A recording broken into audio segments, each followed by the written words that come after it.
Boom! Maryland lands Samir Camacho. You are Locked On Terps, your daily podcast on the Maryland Terps. Part of the Locked On Podcast Network, your team every day. What's up, everyone? I'm Tre Moore, host of Locked On Terps, part of the Locked On Podcast Network, your team every day. And today's episode is brought to you by LinkedIn. These days, new potential hires can feel like high-stakes wager for your small business. That's why LinkedIn Jobs helps you find the right people for your team faster and for free. Post your job for free at linkedin.com/lockedoncolumns. Terms and conditions apply. So Maryland stays hot on the recruiting trail and lands another big-time recruit yesterday in three-star lineman Samir Camacho. He is from Texas. He had other offers, and he chose Maryland over Duke, TCU, and Texas A&M. It's always great to beat out some of the top programs in the country like Texas A&M, and believe it or not, TCU was in the national championship game last year, so it's great to beat out a team that made it to the national championship last year. Shows how we're growing as a program. And to beat out the local team like Texas A&M shows a lot of improvement in our just overall recruiting and all over the country. And he had almost 30 other Division I offers, so this guy was a guy that a lot of people wanted. He is 6'4", 290 pounds, and still has room to add weight and get a lot stronger. So he's a big dude. He's got all the size you want. I think he could probably play guard or tackle in college. I expect him to play tackle down the road, but I'm not sure. I think he can play either one as long as he gets stronger. And he's the 7th offensive line commit in our class and was a first-team all-district player on offense. And an interesting thing about him that a lot of people don't know is that he actually competed in the discus throw for track and field, which is interesting. You like guys that can do multiple sports, especially the discus and track. That translates a lot to playing offensive line. You got to be strong. It's a really athletic thing you have to do. So that can definitely help with playing offensive line in college, but it's impressive that he's a multi-sport athlete, running track and doing track and field and also playing football. I want to read to you a quote that he said. Coach Locks, he's a great coach. He comes from Alabama. That's one thing about why Maryland won out. They play an Alabama offense. Overall, him in the coaching staff and the team environment is pretty good. It's just somewhere I lean towards more. I love this quote from Camacho because it shows that he feels comfortable as a Maryland Terrapin. And that leads to another quote that he said, "I felt at home. It was an outstanding visit. The hospitality. It's a family-based team. Something that stood out to me was Coach Locks. The staff and everybody there is building a championship team. I hope to be part of it in the future, and I haven't decided on schools." Well, now he has, of course. But Maryland is definitely on the top right now. I want to touch on the championship thing. A lot of recruits are saying Maryland is building towards winning a championship. I don't know if that means a national championship or a bowl game. I actually think Mekhi White said that Maryland's going to win a national championship soon, which is interesting. I don't know if we're there yet as a program. Hopefully we get there one day and a couple of years down the line maybe, but right now we're not there. But can we compete at a high-level bowl game? I think so. I think that's exactly what we're building towards. But I think what really stood out to me about this quote is some of the things I've been talking about, Maryland's culture that it's building and what Coach Locksley has built. It's a program that people want to be a part of because they enjoy it. Key word, family-based. I saw the Terps at the Ravens game the other day on Instagram, and they look like they love each other, the way they interact. It's a family-based team, and that's what Coach Locksley has built. I want to go back to what Taulia said about leaving Maryland. Why would I leave Maryland if I have everything I want here? even for money. I could go somewhere else and be less happy. So it shows that Maryland's building a program where people just enjoy being part of it. I think Bo Bray talked about it on the Big Ten broadcast, that this is a family. Deonte Banks, when he came back and visited during the spring game, was like, I wanted to be here because I wanted to check out my guys because I love those guys. He didn't have to be there. He just got drafted to the NFL, and he's coming back to watch the Maryland spring game. And I know he had plenty of stuff to do. We'll touch on Deonte Banks later, by the way. But it's that family culture that Maryland's building. We might not have the best recruiting classes yet. We might not be the most talented team yet, but Maryland's building that family atmosphere that players want to be part of, and we're improving. But I want to get into a little bit of Samir's game. I watched his junior film yesterday, and I came away actually really impressed. I'm surprised he's only a 3-star in ways, because he kind of has everything you want as an offensive lineman. He can move really well for his size. He's really athletic. When you saw him get out in space, he was a great puller on the offensive line, and he can get out and open up lanes on screen passes. That dude can move for his size. And he did play at only 260 last year, junior year. It is now up to 290. If he continues to look that good and move that well, then maybe he could boost his recruiting profile to maybe a 3-star guy, to a higher 3-star guy, to maybe a borderline 4-star guy.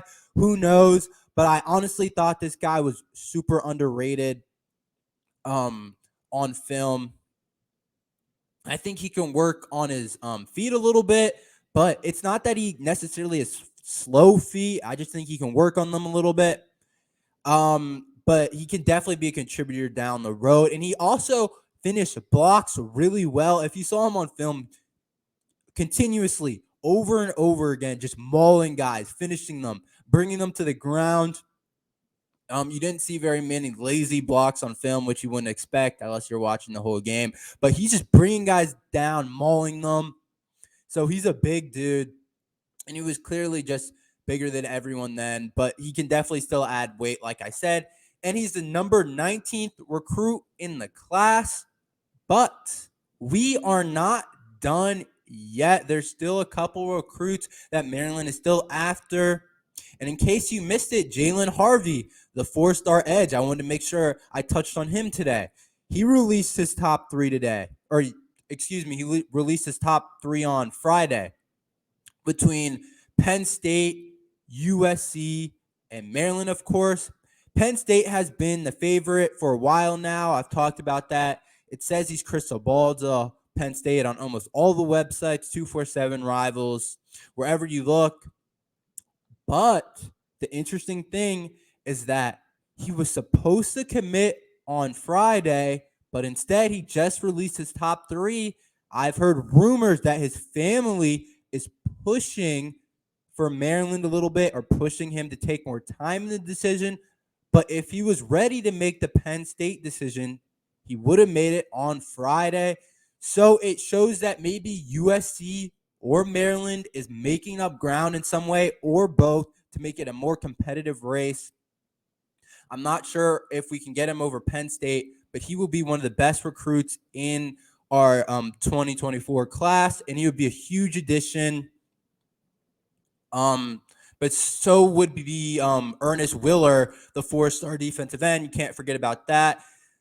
He doesn't have a lot on his recruitment. Nobody really knows where he's favoring towards, but it does say Maryland is hot, and he's from the DMV area, so maybe we can pull through. But depending on how Maryland finishes out this recruiting cycle, they can have one of the best classes that Coach Loxley has had yet, maybe the best class yet, or it could just be a good, solid class that you would kind of expect, probably above where you would expect, where the program is kind of heading towards. But it could be either one of the best, or it could be a still very good class, but obviously not as good as it could have turned out. And I think that'll rub off on to next year. So one of college football's biggest analysts had some compelling things to say about Maryland football. We'll get into that next after this message from LinkedIn.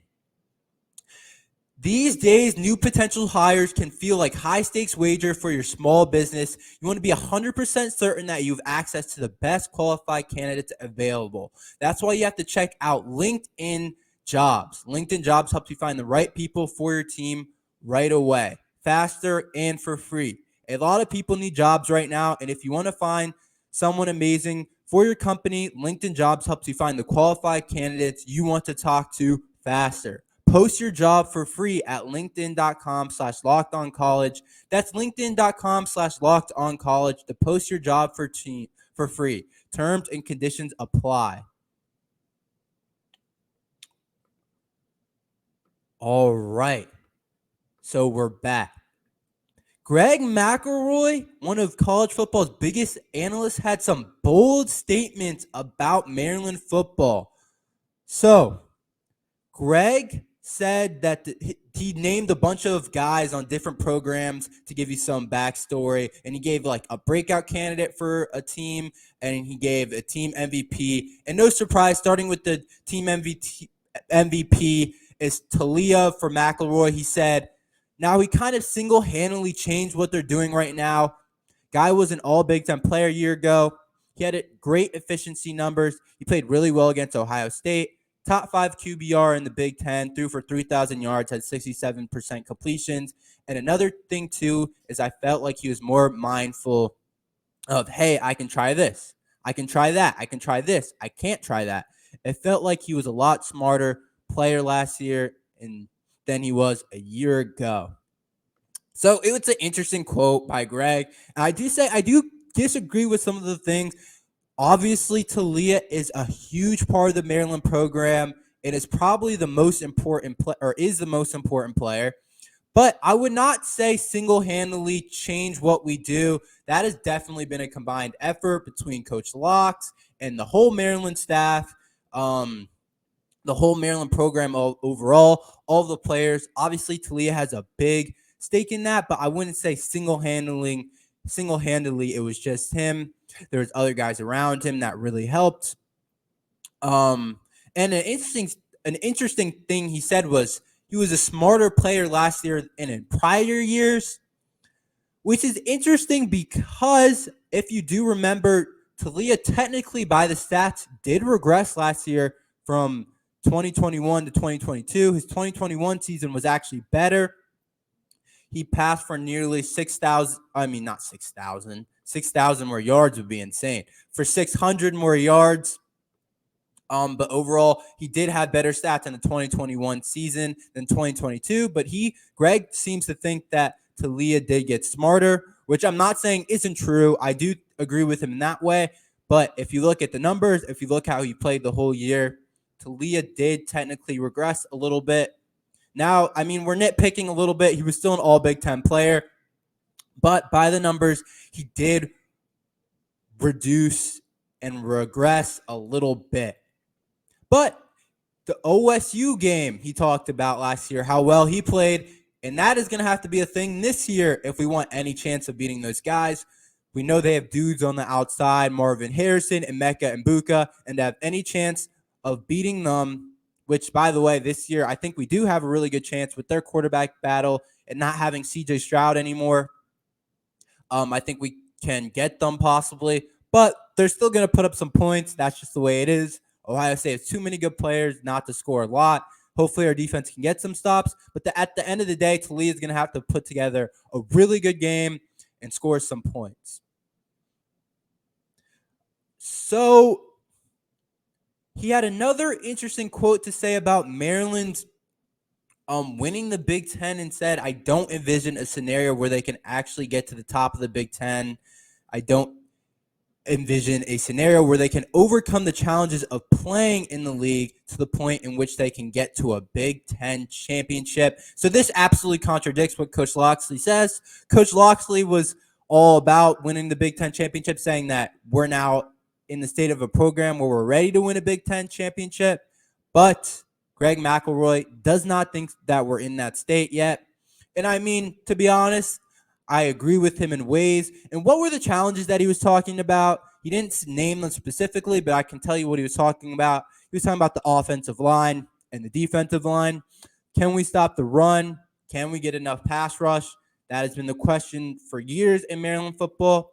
And the offensive line, we talked about it on last podcast. Check it out.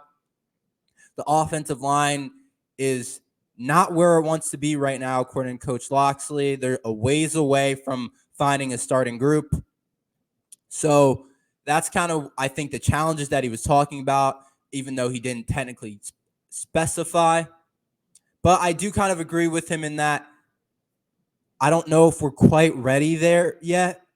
We might still need a couple of recruiting classes, high-level ones, but I do think we have somewhat of a chance.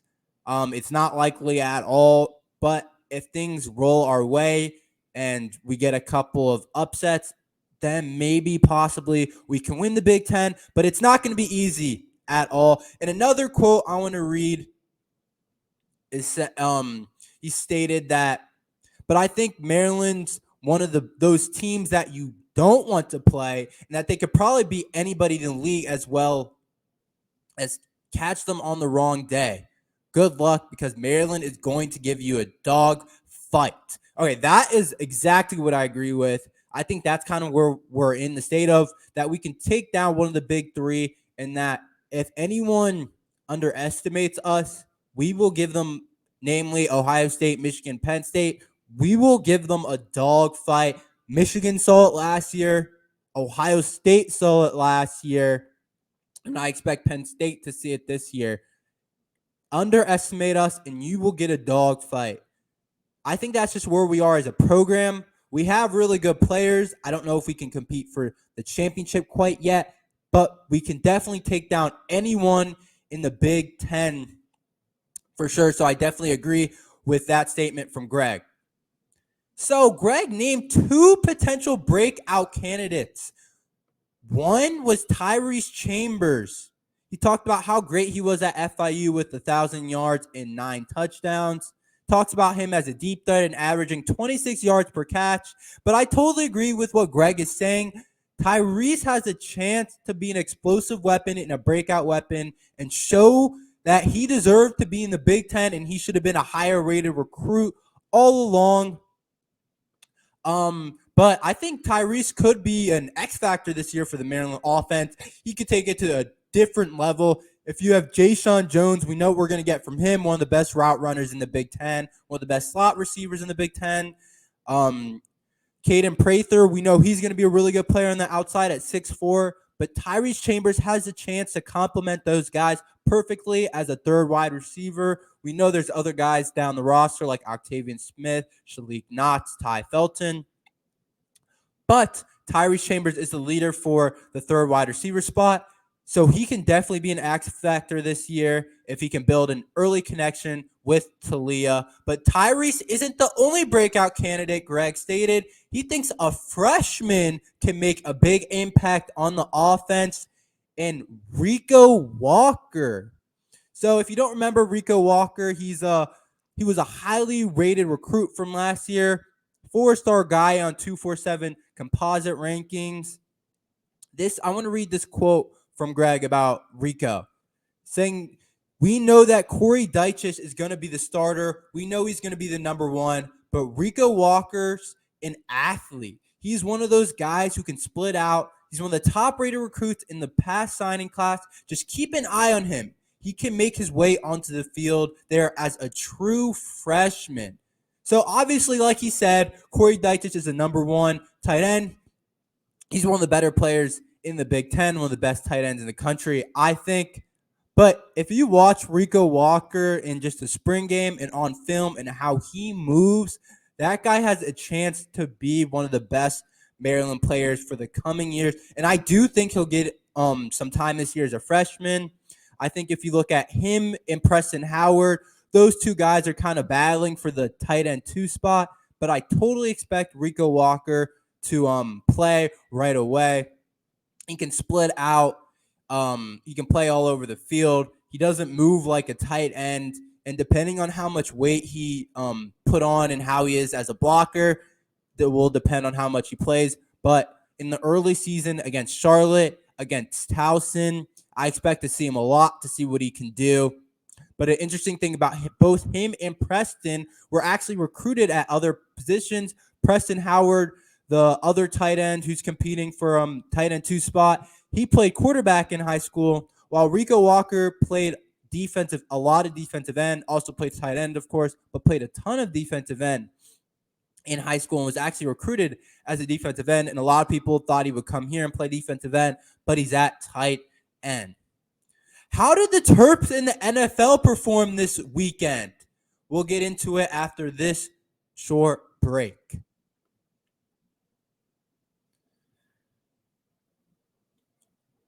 The Terps show that they produce high-level NFL players this week in the preseason, starting with the Terps' number 1 pick from last year, first-round pick from last year. Deonte Banks had himself a great opening preseason game. Deonte squashed all the doubters. In case you didn't know, a lot of people were saying that he was having an up-and-down camp, which he was. If you saw some of the clips on Twitter, obviously the clips on Twitter aren't going to define someone's how they're playing, but he was having an up-and-down camp. That's what all the reports said. But he shut that down in his first preseason game. Banks played 37 snaps, and PFF had him at 22 coverage snaps, 3 targets, 0 catches allowed, and a 39.6 passing rating allowed. He had one clip, if you saw online, of him shadowing a wide receiver where the wide receiver tried to run a comeback route on him, but he was right there the whole time and pretty much ran the route for the wide receiver. And if the ball was thrown that way, he might have gone the other way for 6. So he was a really impressive player overall in his first preseason game. And I also expect Deonte to be a starter, and watch out for him as a potential Defensive Player of the Year candidate. And then DJ Moore, if you missed it, had an awesome play in his first game with the Bears. Took a screen pass all the way for 62 yards. And everyone expects him to do some big things with the Bears this year and have an awesome season. Jakorian Bennett has shown up in camp so far. One of the quotes said, "It wouldn't be surprised if Jakorian Bennett played right away and potentially start week 1. He could play the slot or you could play outside for the Raiders, but he had 2 tackles and had a solid game himself in the first game. But he will definitely start down the road if he doesn't start right away." Jake Funk, the former Maryland running back, scored a touchdown for the Colts. And with the Jonathan Taylor thing being weird right now, maybe Jake Funk could push to make the team and potentially get some carries down the line. Who knows? He also had 10 receiving yards. And you can't forget about Anthony McFarland. The Terps running back had an explosive run. And he had 3 carries for 18 yards. But the most interesting thing was Coach Canada, the Steelers OC, says he deserves the right to get snaps this season. So Anthony McFarland has obviously impressed the Steelers staff because they have 2 running backs in Najee Harris and Warren that are really good players. So if McFarland is pushing to get snaps with those guys in line, he has shown up in camp, which is really good for him. But that's all we have for today. Thanks for listening to Locked On Terps. Please like, please subscribe. See you next time. Bye.